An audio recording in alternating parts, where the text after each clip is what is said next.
QE is going on in many countries, but at this time, China is leading the race. It seems that China is trying to finish off 2017 with a bang, as they pump billions into the market every single day.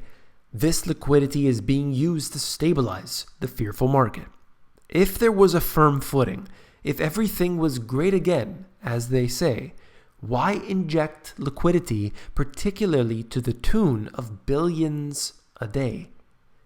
You came here for the truth, so let me unveil that for you. Today we are going to have our focus on China. Let's begin. So I found this information and I had to look into it deeper. I couldn't believe it. I knew that China was playing games, that they were doing what all other central banks do, that is print money, and yet I couldn't believe it. So let's get into it.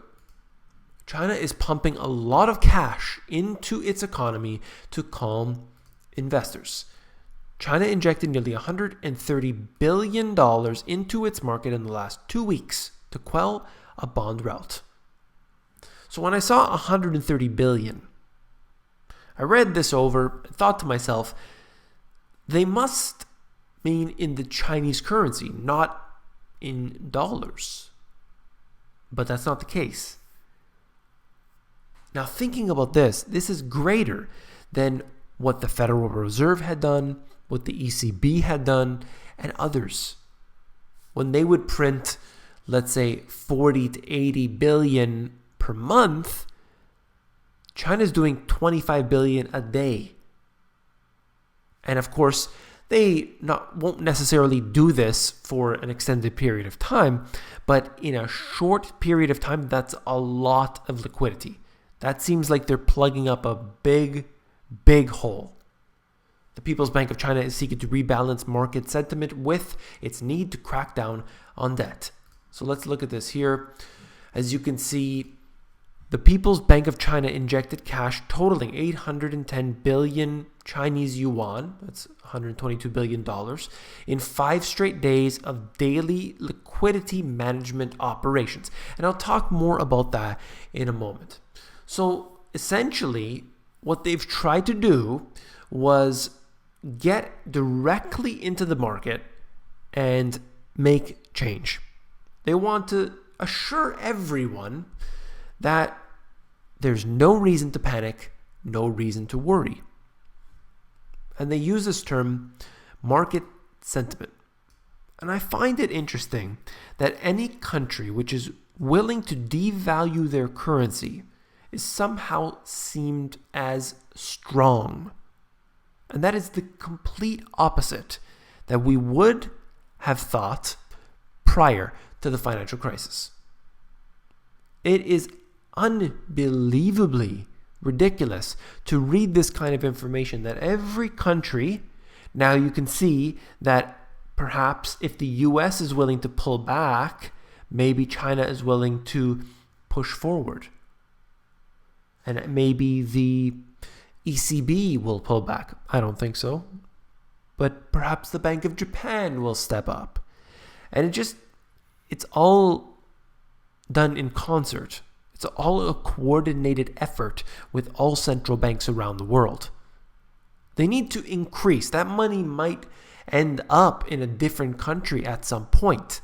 It's not the way it works. They pump. And where it ends up, nobody knows. All right, now let's get more into this. The PBOC's daily cash injections is done through the issuance of reverse repurchase agreements or reverse repos, something I've talked about here on this channel. That's a process by which the central bank buys securities from commercial banks with an agreement to sell them back in the future at a higher price. What a dream. Conducted through open market operations. I've done a video about this specifically before in my free e-course, by the way. Daily. In the case of China, repos are a common money market instrument used for short-term funding between banks around the world. The PBOC relies on those operations to manage liquidity. They will keep expanding its toolbox in the future.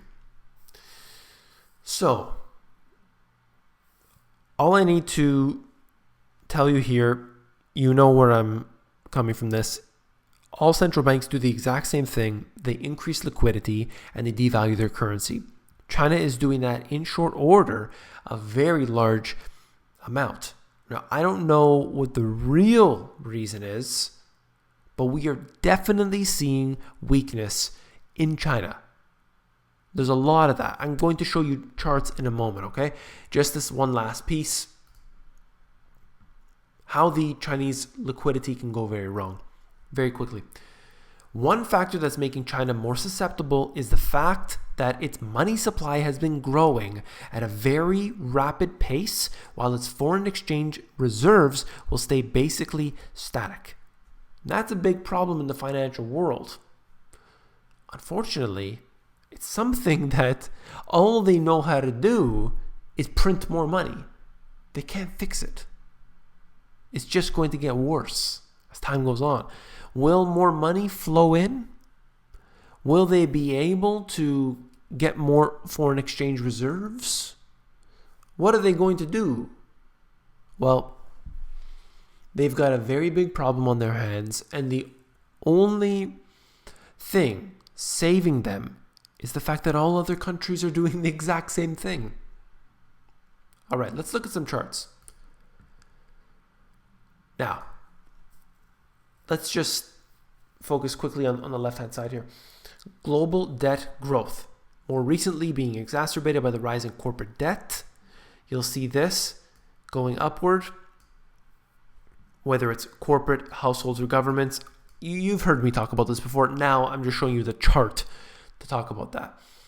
China's debt growth now, corporate, household, and government, you'll see the same exact thing, escalating to an ridiculous level. In fact, I mean, we're looking at the trillions of dollars here, and this is something that I've covered before. Nearly $30 trillion worth. They can't sustain that. And that's what's on the books. Non-financial corporate sector debt growth far outstripping household and government debt growth. China's corporate debt is one of their biggest problems right now, in fact. Total social financing. You can see that as the blue line. But when we have bank loans, non-bank lending, and market financing, look at where it has gone since the financial crisis. It has accelerated while, at this time, they should be on firm footing. They should be slowly increasing, yet it is consistently escalating.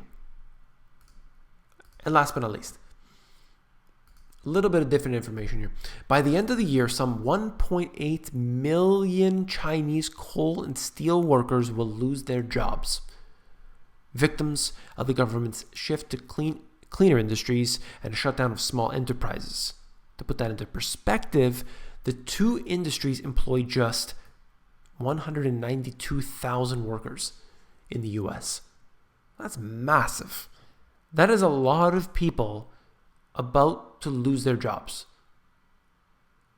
And so they are claiming to clean up the environment, but I think there's something else going on here personally.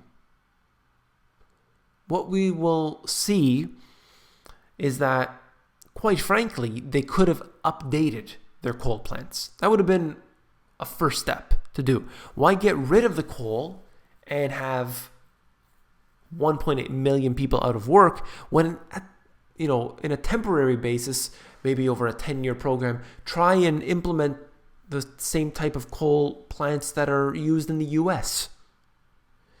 And at least that would buy them some time. But that's not what they do. That's why I believe there's some other nefarious act going on. This is the same thing with what's happening in the US, in fact. As you can see that they're forcefully shutting coal down.